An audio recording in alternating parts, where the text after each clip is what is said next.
Hello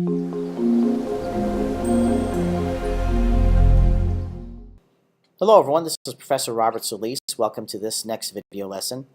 What I want to do is to work with strings inside of our C++ program, specifically to display data for red, green, and blue. Now, you probably already know this, that whenever you're displaying a pixel on your monitor, it's really a combination of three different colors, red, green, and blue, that make up the different colors. And I guess perhaps a great example is to use Paint on Windows. As you can see here, here's the Paint program, and if I select Edit Colors, the various colors that are over here, or the various colors that I can select over here, you see that they have a red, green, and a blue component. Like this color over here is 64 green. That value can be anywhere between 0 to 255. Same thing for the red, same thing for the blue. And here's what the color actually looks like. So when I select these various colors, you see the red, green, and blue value are changing. Now these are numbers that are represented to you in decimal. So these are red, green, and blue values from 0 to 255. The one thing that we're going to do that's a little bit different is we're going to represent those in hexadecimal. So one way to take a look at that is through the calculator. In your Windows operating system, you have a calculator. And I've selected the programmer perspective, and so if I were to type in a value, so for example, for the decimal value, I type in 255, well, you see that in hexadecimal, that's worth FF. If I were to type in 128, say for example, so let me delete this, and if I type in 128 in hexadecimal, that's 80. So a hexadecimal numbering system is basically from 0 to 9, A, B, C, D, and F, where A is 10, B is 11, so forth and so on. F is 15. Okay. So what we're trying to do is we're trying to convert our number from decimal, which is typically how the Paint program sees it, and we're going to display it in hexadecimal. And the way that we want to display it is as follows. The 0x represents a hexadecimal number. I could also put the letter H at the very end, but in this particular format, I want you to display this as 0x. This is going to say FF, which is the first two numbers that represent red. The next two numbers represent green, and the next two numbers represent blue. And of course, you can see that this is a hexadecimal number. Okay. Now, one thing that I forgot to do, which I'm going to do this really quickly here, is to see the RGB conversion. And so let's see if I'm going to find the specific PDF document. Let me see here, RGB convert.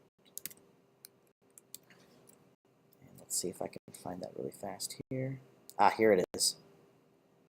And yeah, that's not really what I was looking for. I was looking for, I think, did I give it to you guys last time? Let's see here. This is the part of the video that I'll have to cut out. Let's see here, 225, here we go. And I think I gave you a requirement, if I'm not mistaken here. Let's go over here to assignments. And let's see here. So that's week number 8. I haven't even activated 9 yet. No. So how about this here? Let me go to course materials, lab material.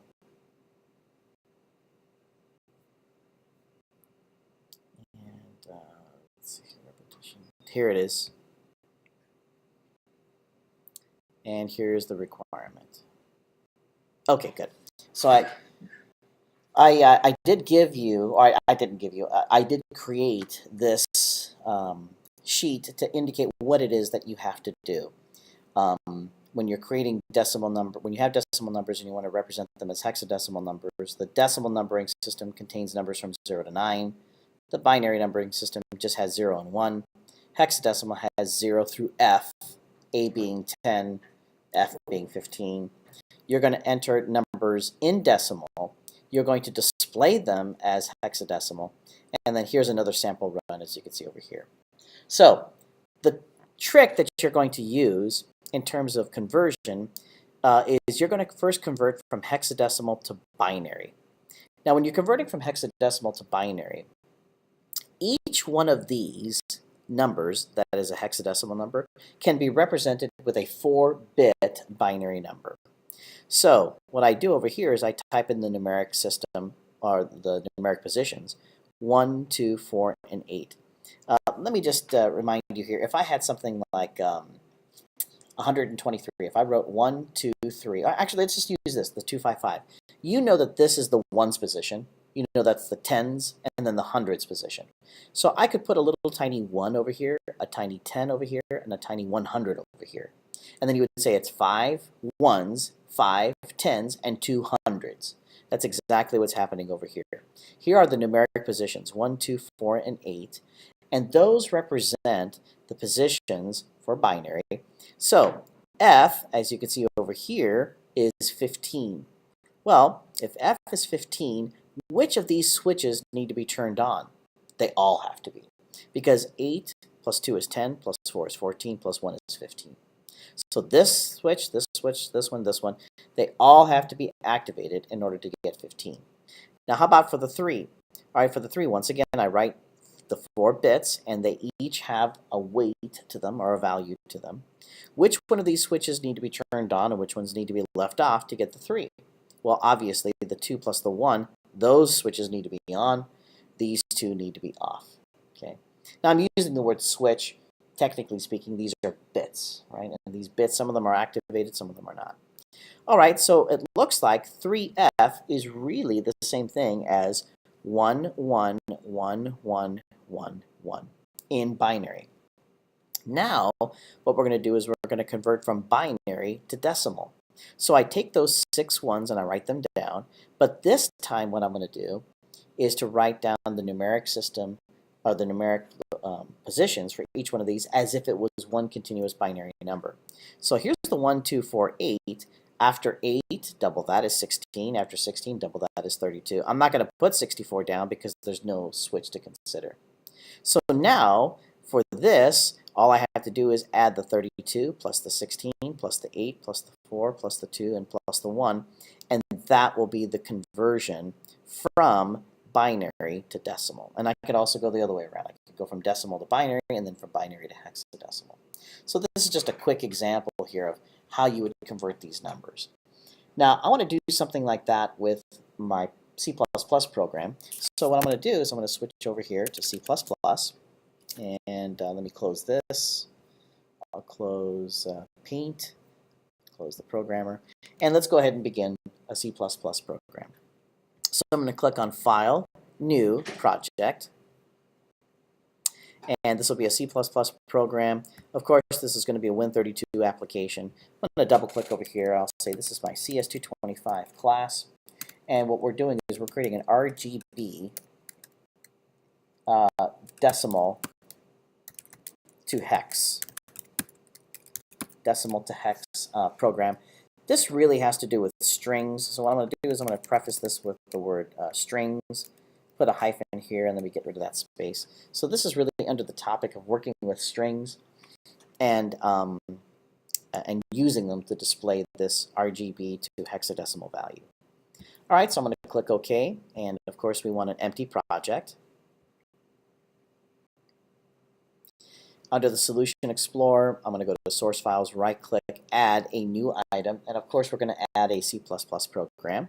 So there it is, C++ source.cpp. All right, well the first thing I'm going to do is to type in the boilerplate stuff that we always type, which is iostream. I'm also going to include the string library using namespace, std, int main. Don't forget the system pause, return 0. All right, so we're going to have declarations.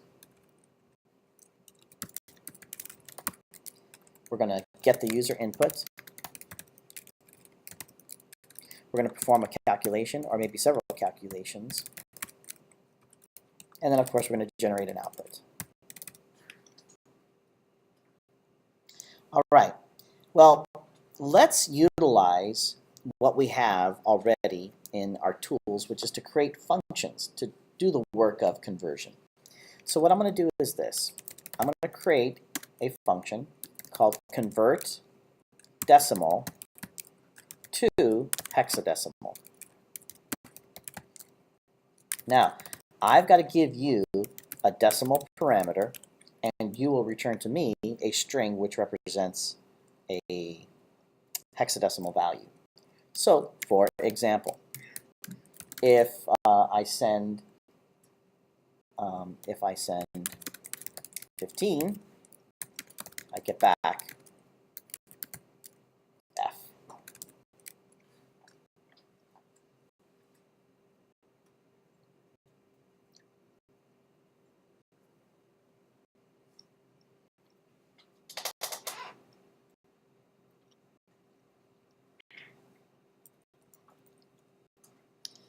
All right. Actually, I shouldn't say that I simply get back F. Well, no, I guess that's okay because I can.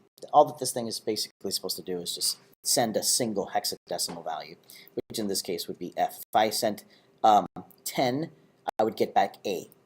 If I sent 0 through 9, well, then I would just simply get 0 through 9 because that's the 0 through 9 for the hexadecimal and the decimal numeric system really are the same thing. All right, so that's what this function does. Let me also create a constant, a global constant, called bits in a byte. You may have heard this term before, byte. Byte is nothing more than 8 bits. What is a bit? It's a switch. A switch can either be on or off. A collection of 8 of those, we call them a byte. So we're going to create that constant. I'm going to show you in a moment why that's going to be useful. So what I want to do is I want to ask the user, to give me these values here. So I think I have it over here. There we go. So enter a value for red, and the value has to be from 0 to 255.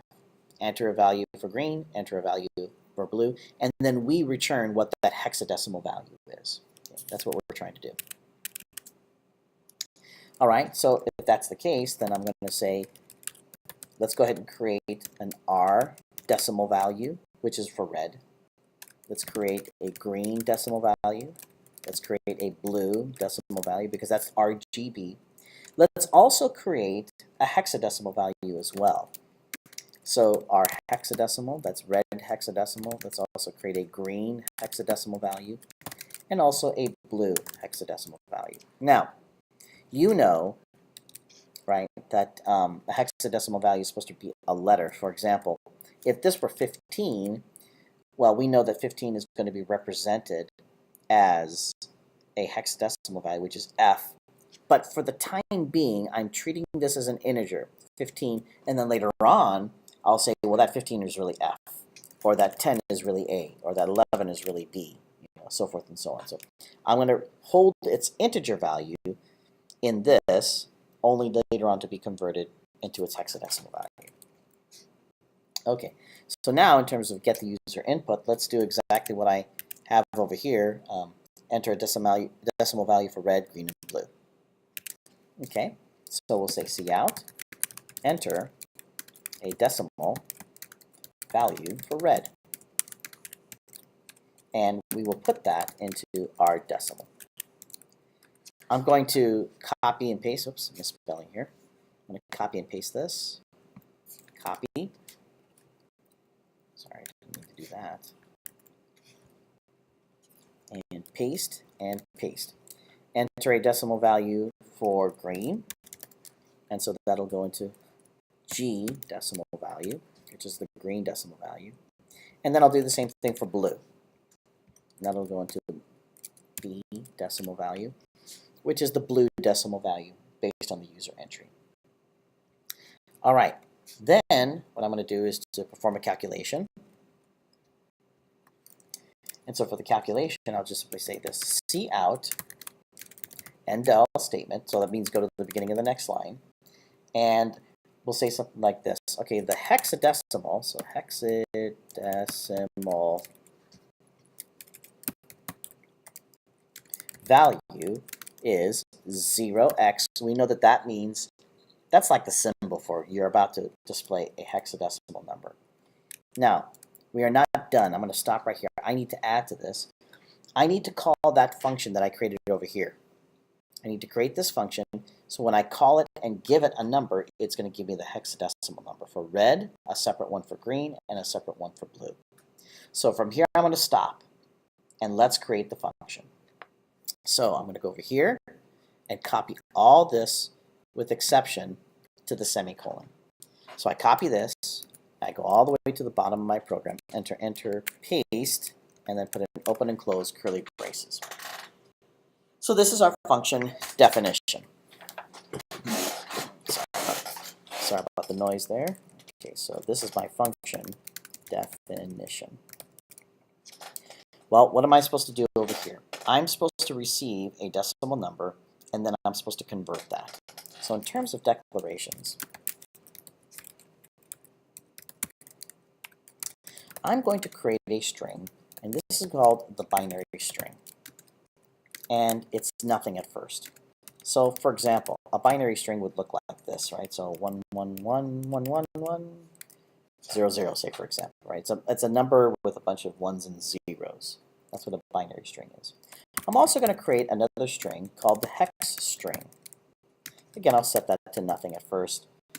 For example, what would this look like? This would look like something like 3F, say for example. Right? So it's going to have a number that has either the letters A through F or the numbers 0 through 9. All right, let me temporarily, so I'm going to create a temp decimal value because I want to retain the original one that you gave to me. So let me just create a temporary decimal value. And that basically is going to be the same thing as decimal parameter. So the decimal that you sent to me, I don't want to get rid of it. I don't want to ruin it. So I'm going to create a temporary decimal value. That way I can maintain the original that you sent to me, just in case I need to refer to that. All right. Now I'm going to create a character called divisor. I'll explain what that means.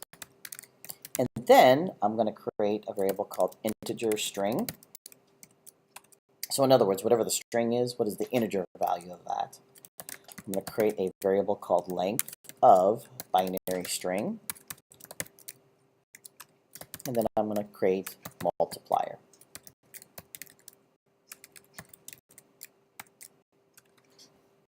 All right.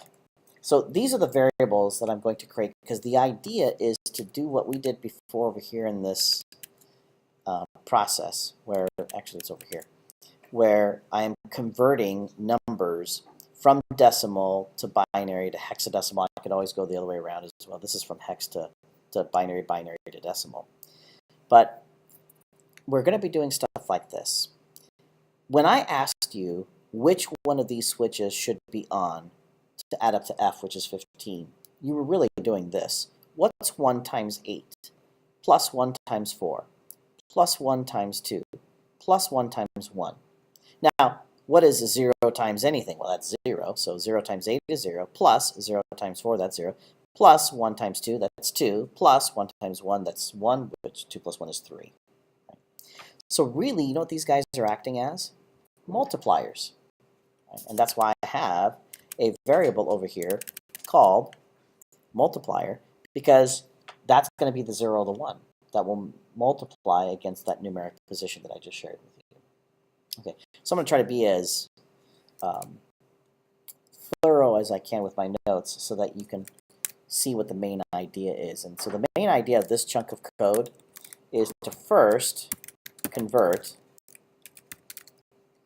from decimal to binary. And let me fix that. That's not supposed to be question mark, that's supposed to be slash, slash. That's the first thing that we're going to do in this chunk of code. That's the big idea. All right, well, how are you going to do that? Well, the first thing I'm going to do is I'm going to generate the binary string that represents the decimal parameter that you sent to me. See, you sent me a decimal parameter. See that? I need to take that and I need to convert it into a binary string. Value by starting with the largest binary value 2 to the n power and work our way down to 2 to the 0 power. Okay, what in the world am I talking about?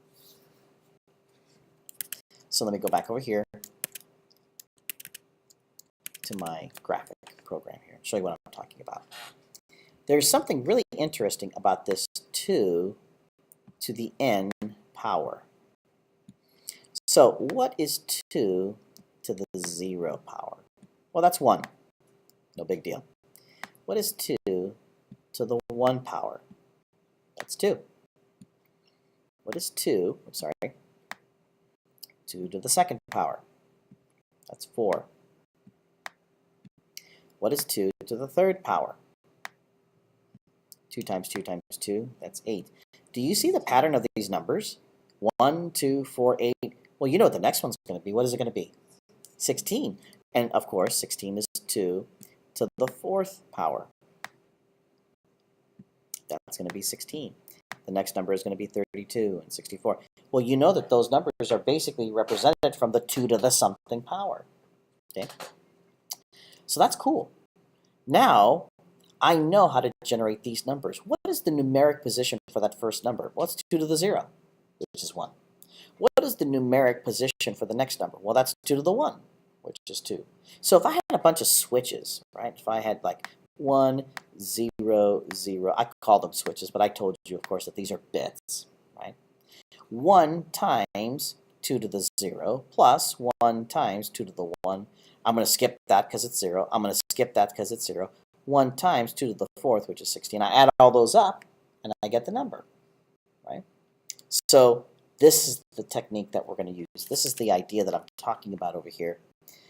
Generate the binary string that represents the decimal value by starting with the largest binary, 2 to the n, which in this case would be 2 to the 4th because I had this one over here, and work your way down to the 2 to the 1. 2 to the 0 power, which is this one over here. So in other words, instead of writing 1, 2, 4, 8, 16, I'm going to be using this 2 to the 0, 2 to the 1, 2 to the 2 format. Why? Okay, check this out. Do you see a pattern of numbers? 0, 1, 2, 3, 4. Do you see a pattern? Anytime you see that pattern, what have I told you to think about when you see numeric patterns like that? Think of a loop.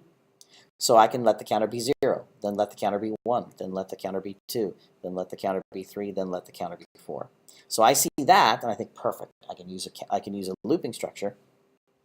I can't necessarily do that here, like 1, 2, 4, 8. This is the way that I'll get that looping structure. I'll have a counter that goes from 0 to up to whatever, or maybe from this top number down all the way to 0. I'll find out which one of these numbers is activated, which one's not, and these act like nothing more than multipliers. And this will help me to convert the number. Okay, so let me switch back over here to Visual Studio. There we go. And let's fulfill this. So I'll say 4, let me create a counter, I, and we'll say that this is going to be equivalent to bits in a byte minus 1. Because, let's check this out. Let me just stop here to make sure I explain this situation. We are trying to represent every single number as an 8-bit number. Okay, so what do I have over here? Let me go back over here. Oops, sorry, skipping around. I have 1, 2, 3, 4, and then this will be 5, 6, 7, 8.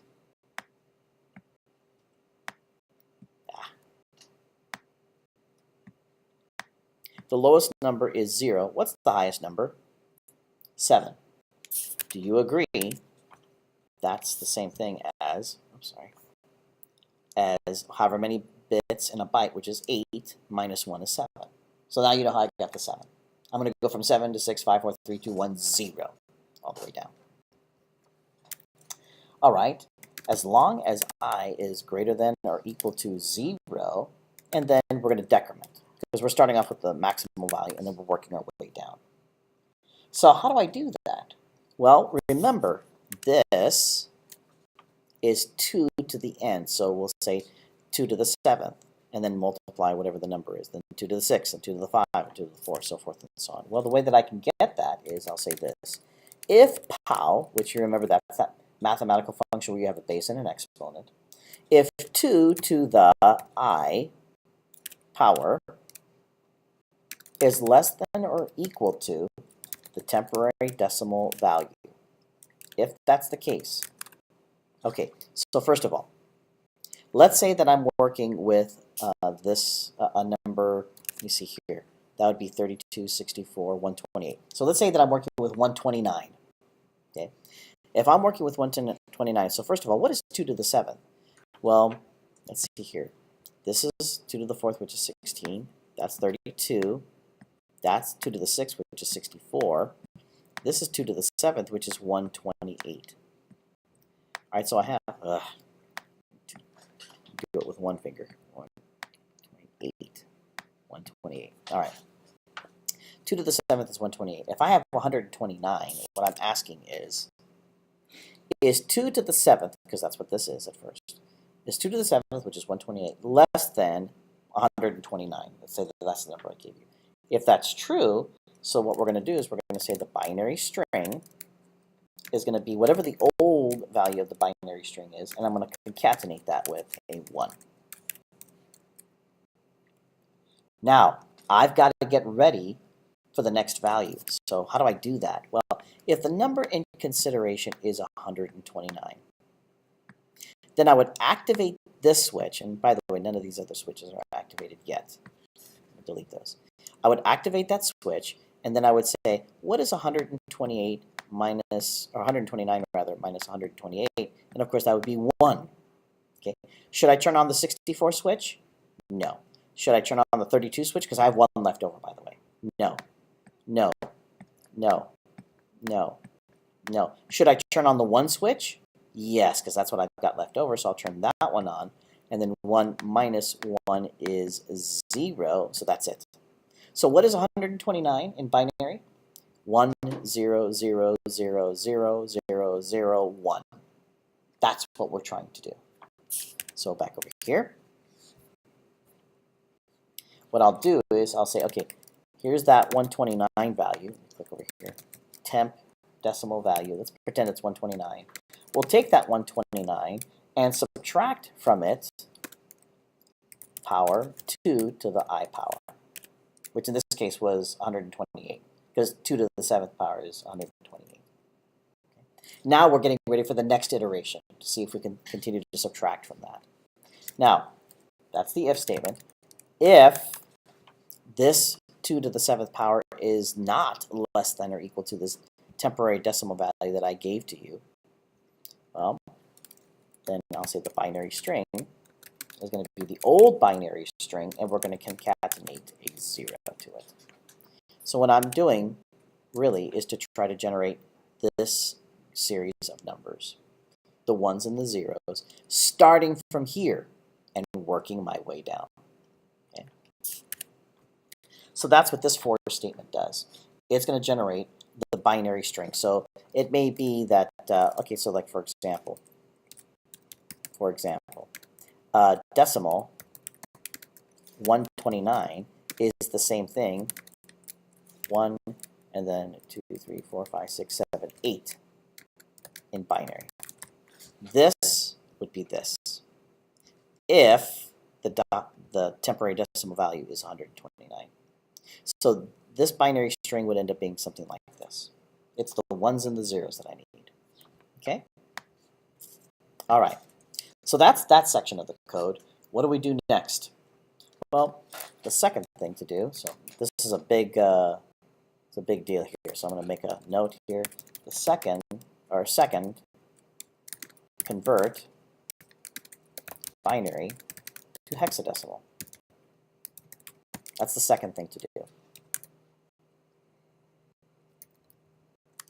All right, so I have this binary number. How do I convert that to hex? Okay, so let me just go back over here and share with you once again. What you do is you group these into 4. So I take this group, I take this group. I write down the numeric positions in binary for each of these numbers.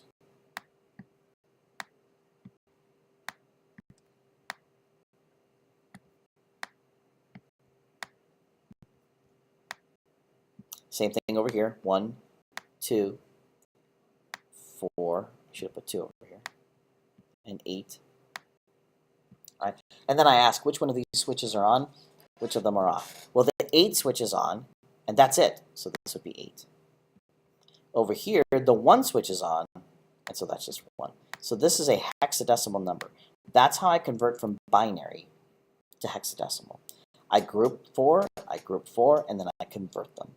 Now, by the way, if, let's say, for example, that all these were on, if it was 1, 1, 1, 1, well, that would be 8 plus 4 plus 2 plus 1, which is 15, but I would put the letter F over here, because F is the same thing as 15 in hexadecimal. So this is what I should get if I entered 129. Okay, so how do I go about doing that? Well, the first thing I need to do is, if I have a string like this, right, 1, 0, 0, 0, 0, 1, this is a string, I need to group these 4 first, and then group these 4 last. So I better know the length of the string. So we'll say length of the binary string is going to be whatever the binary string is, dot length. So when you're working with C++ strings, dot length is how you get how many items it contains.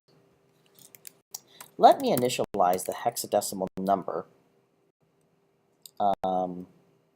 Oh, it looks like I didn't create hexnum. I think I forgot that. Sorry about that. Let me go back over here. And I created, let's see, a divisor, integer string. I forgot this one. Sorry about that. This guy over here, hex number. Now, of course, this is going to be a hexadecimal number represented as an integer, but I will use that eventually to display that as a hexadecimal string. All right, so now let me go back over here. And we'll say hex number. And we'll set that off as 0 at first. We're going to start it off or initialize this as a 0 value. All right. So now I'm going to use my for statement and say, let's create a counter. We'll start that at 1.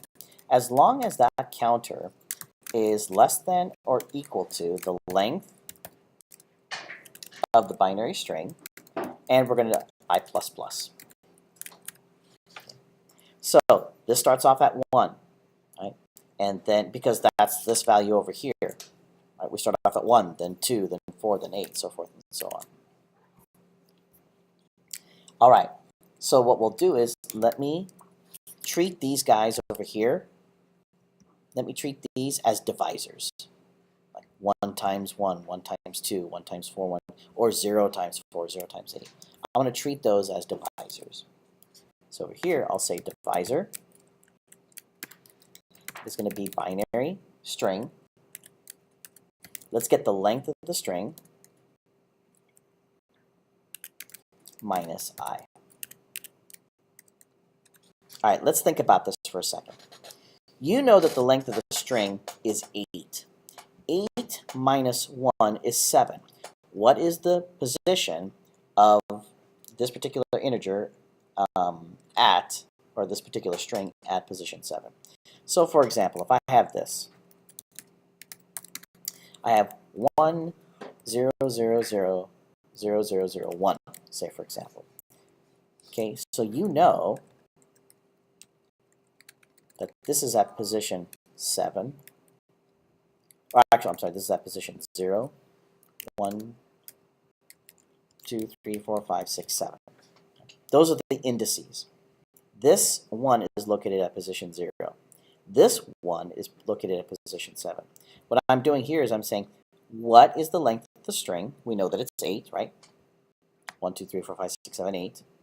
Minus I, which is 1. So 8 minus 1 is 7. So you know what we're doing? We're getting this guy right here. We're grabbing that particular character in our string, and we're going to say that is going to be my divisor. So my divisor is going to be 1. Now what I'm going to do is I'm going to take the hex number, and I'm going to say that's equal to whatever the old hex number is. We're going to concatenate to it. And we'll say divisor minus character 0. What does that mean? I'll show you in just a second. Times power 2 to the, let me put an open and close parens, and say I minus 1, and we're going to modulus 4. You're thinking, what the heck is going on? There's several things going on, so let's display them one by one. Okay, let me go back over here. These are going to act as divisors, right? So this 1, 0, 0, 0, 0, 0, 0, 1, those are divisors. We multiply those divisors times the numeric positions. So you know what this really is?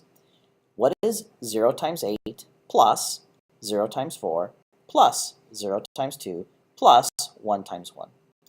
Do you see how these zeros and ones act as divisors, and they're being multiplied by these positions up here? Okay, so go back over here. All right, so that's what's meant over here. 2 to that, okay, so you know that this is 1. 1 minus 1 is 0, so this is really 2 to the 0 modulus 4. What does that do? Let's take a look at that. Let's investigate this. Let's see how this works out. All right, so again, I have this number modulus 4, okay? So let's see what 0 mod 4 is. Or what is 1 mod 4? What is 2 mod 4? So forth and so on. You know that modulus is finding the remainder of, right? 3 mod 4. 4 mod 4. Hey, wait a minute. What is the remainder of 4 divided by 4? I think I heard someone say 0. Let me go over one more. What is the remainder of 5 mod 4? So in other words, what is the remainder of 5 divided by 4? It's 1? Okay. Let's see here. So this really means this. What is 5 divided by 4? And what's the remainder, right? So 4 goes into here one time. 1 times 4 is 4. 5 minus 4, so I have a remainder of 1.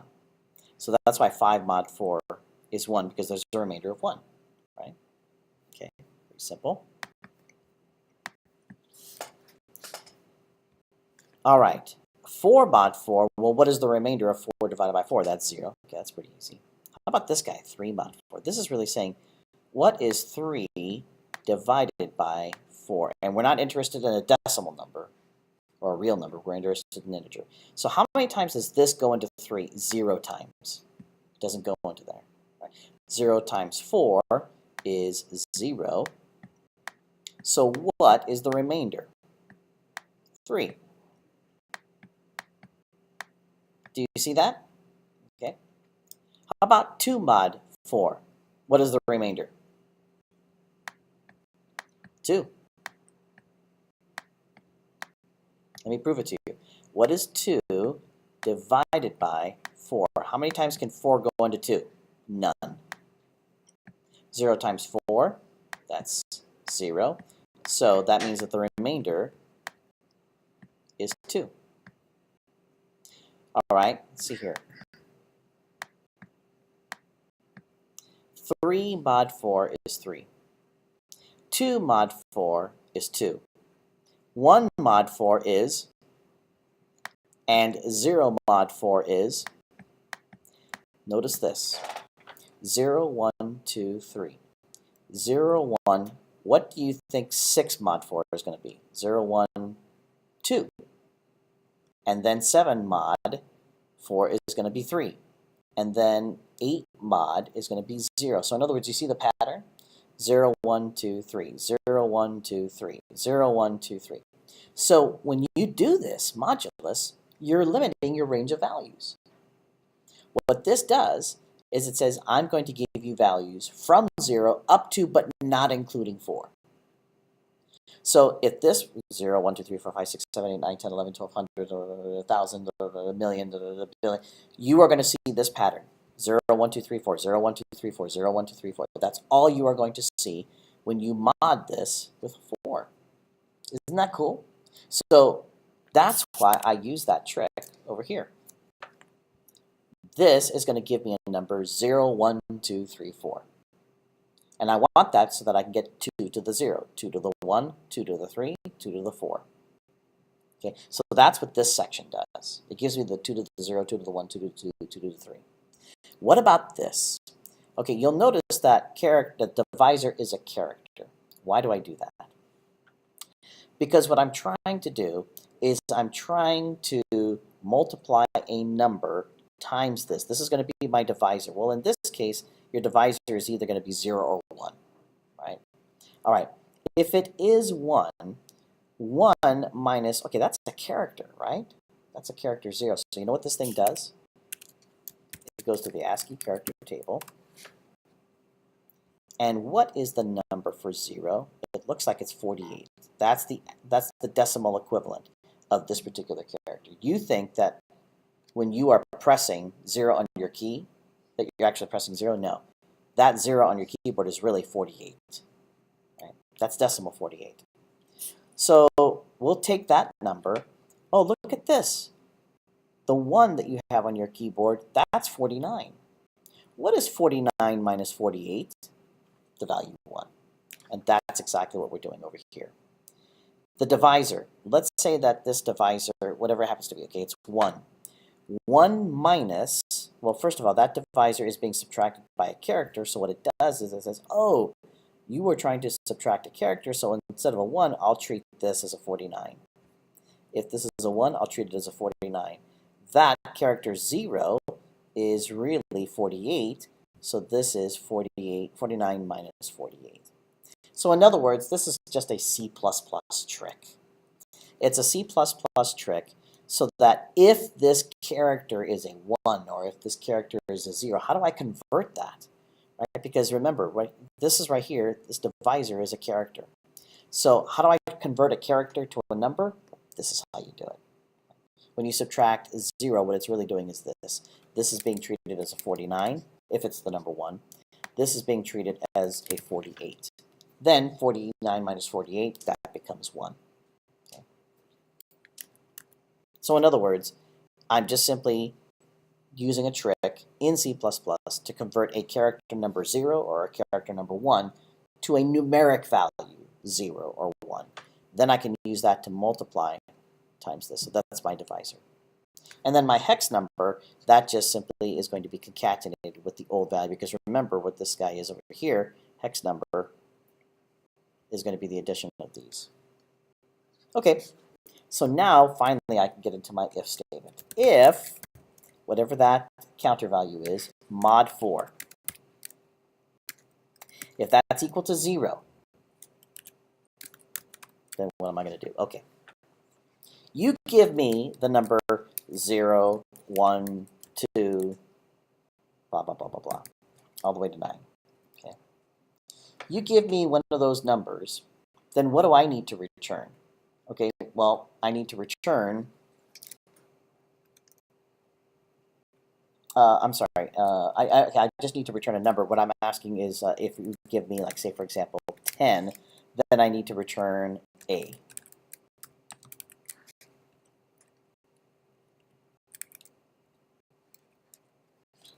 Sorry about that. Here we go.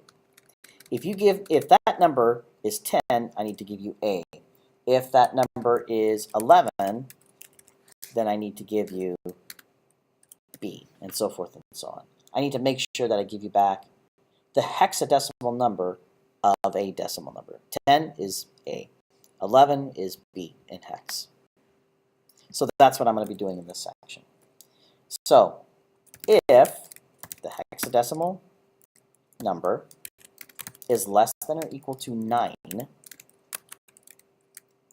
then the hex string that I'm going to create is going to be, let me use the toString function. I'm going to take that hexadecimal number that I've just created above, and I'm going to concatenate that with hex string if it already has some data. Now that's if the number that you gave to me is less than 9. If that's not the case, then I'm going to have an else if statement. If the hex number is equal to 10, And by the way, I don't need the curly braces if it's just one line of code, so I'm going to skip the curly braces. And the hex string is going to be A. And I'm going to concatenate that with if there's anything else with this hex string. Let me copy this, because I'm going to do the same thing for 11, 12, 13, 14, and 15. So what I'm going to do is, this guy down here where it says INS, let me double click this, so it says OVR. Now I'm in the overwrite mode. And so now I can just simply overwrite these really quickly. So that'll be 11, 12, 13, 14, 15. And then let me overwrite these letters, because 11 is really the same thing as capital. Oops, sorry, I didn't mean to do that. That's supposed to be B. Oh, and capital first of all. B, C, D, E, F. Let me take off this overwrite mode. Go back to insert mode.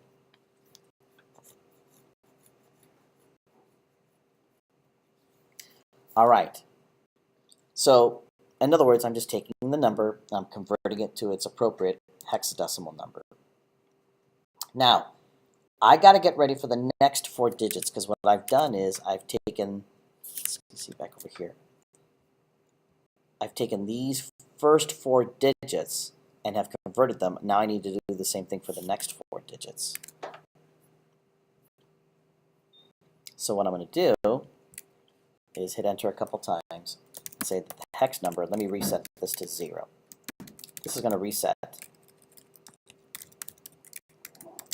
for the conversion of the next 4 digits in my 8-bit string. You know, when the code gets really long like this, I forget, wait, what does that curly braces belong to? So what I like to do is, you can see that that curly braces belongs to this if statement. So I like to copy this and then go over here and put a comment like that. So I know that that curly bracket belongs to that if statement. What does this curly braces belong to? Well, looks like it belongs to that for statement. So I'll take this guy over here, copy, and then I'll put a comment over here. So now I know that that curly bracket belongs to that for statement, especially as I continue to go off screen. Okay, so now what this process is supposed to do is to just simply convert a number that I gave to you, a decimal number, and it's supposed to be giving me a string representation of a hexadecimal number.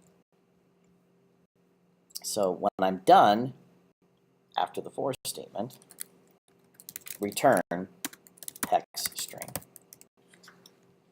because that's going to have the string representation that I need.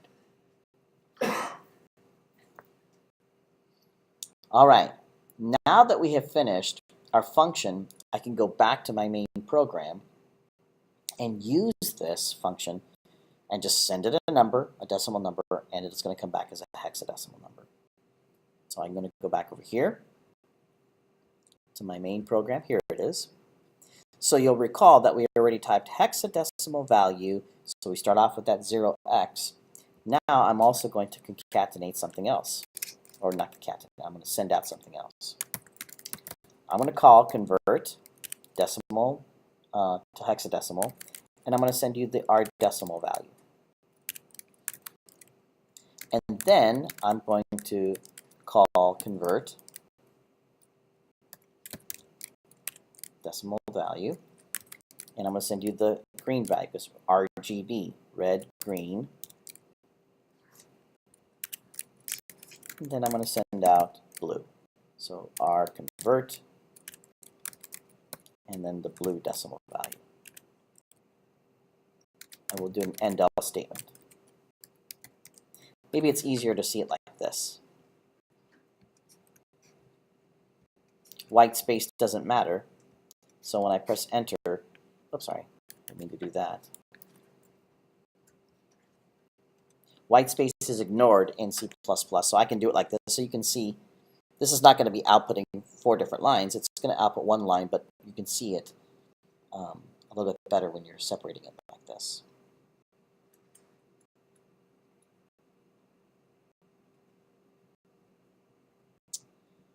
Okay, so I think that's it. I think we're done. Let's run the program. You probably don't see how exactly it works, but when we stop it step by step, that's when we can do a better job of understanding what it looks like. But let's run the program and see what happens.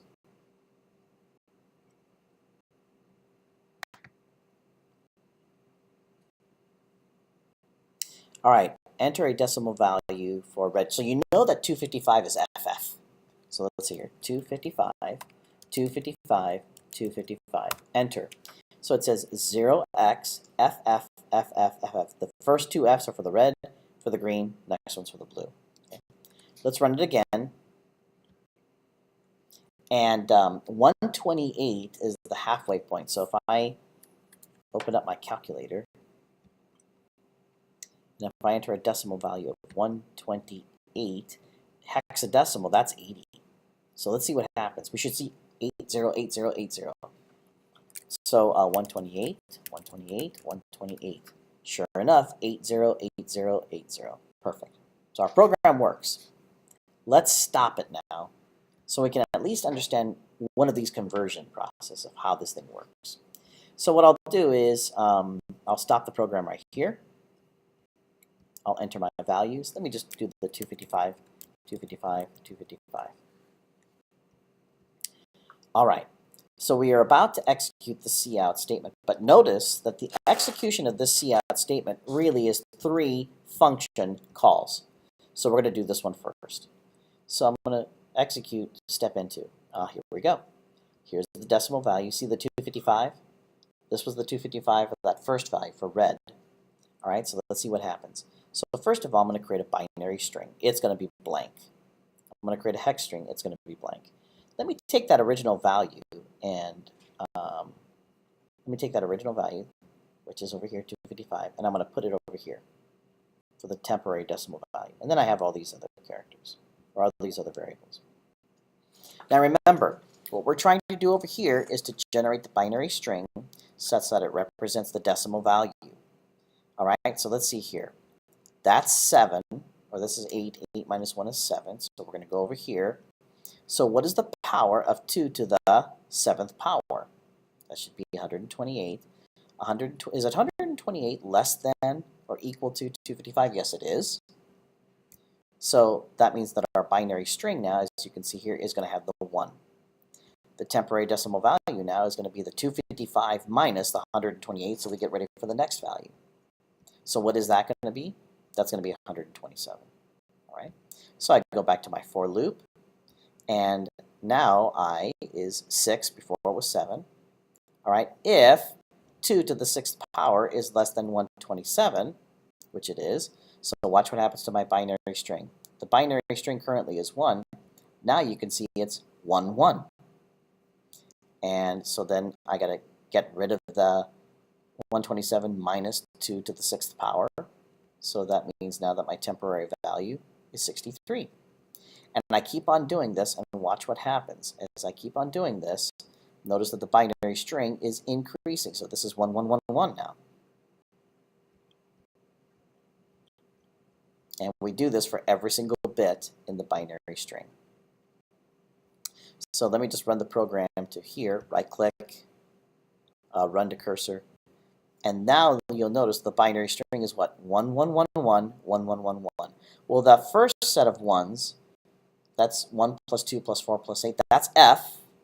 This one over here is F. But this is in binary right now.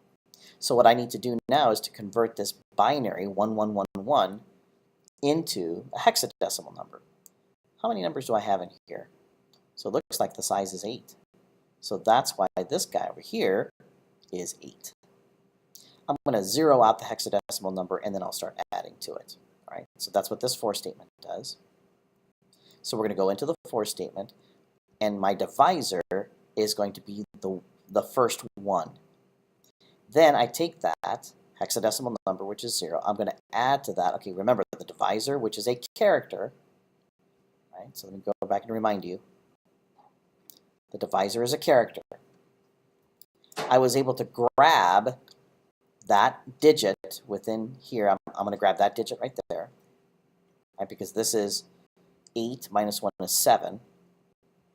So I'm going to grab that digit right there, the 7th index.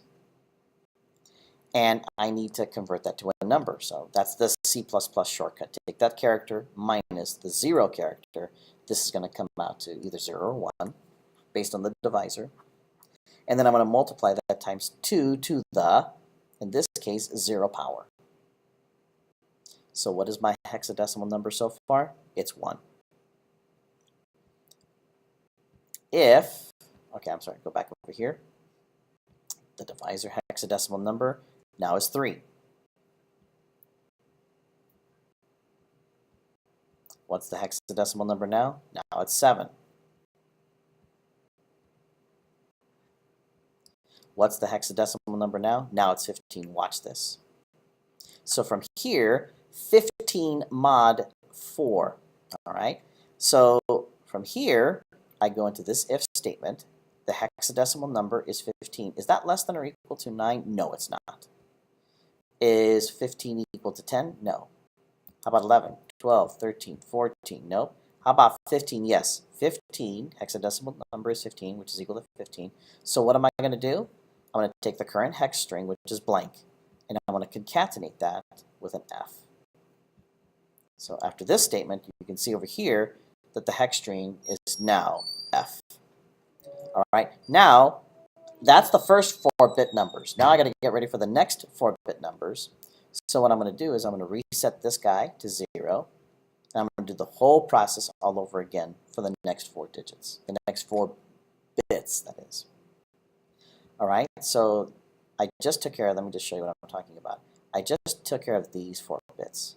Now we got to work with these 4 bits, converting that into a hexadecimal number.